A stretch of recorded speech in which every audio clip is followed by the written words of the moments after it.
So Tony, what do you think? Do you think that the market's going to keep going down like this, or level off, or what do you project? 1, 2, 3, 4. It's $1 million question. Everybody wants to know, it's a question we get asked more than anything. Is the market going to drop? Is it going to free fall? Is it going to go into a collapse? Here's the thing, here's what I think. It's going to continue to go down, I think, for a little while. But it's not going to hit completely rock bottom like a lot of people think. And the reason I think that is because we're going to get upward pressure from the rental market. So the market is going to collapse if first-time home buyers stop buying. Then we got a problem.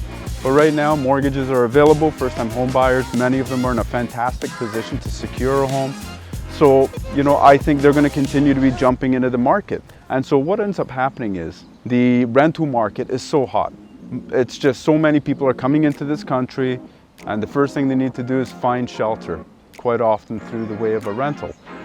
Many other people cannot get a mortgage these days because things have tightened up, so they jump into the rental pool. So all directions are pointing towards the rental pool, the rental market continuing to heat up.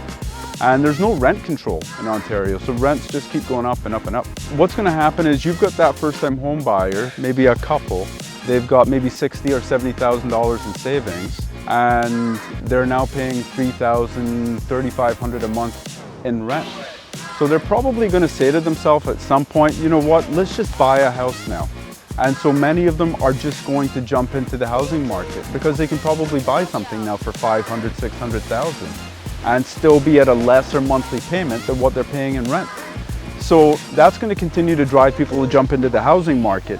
But we talked about the intensification of the rental market. So now all of a sudden you got the rental market pushing up, you got pricing on housing pushing down. There's going to come a point where things just start to sick. Pricing coming down, rental market coming high, and this middle margin here is going to be first-time home buyers jumping in. What happens when first-time home buyers jump in? The first-time home sellers jump up.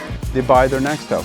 And then eventually things will continue to manifest itself in an upward motion. So that's my prediction. Could be 1 year, could be 2 years, could be 3 years. But I do think we're going to get there eventually. But real estate should always be looked at as a long-term investment. Does that help? That's great. I got to squint now? Yeah, please. There you go.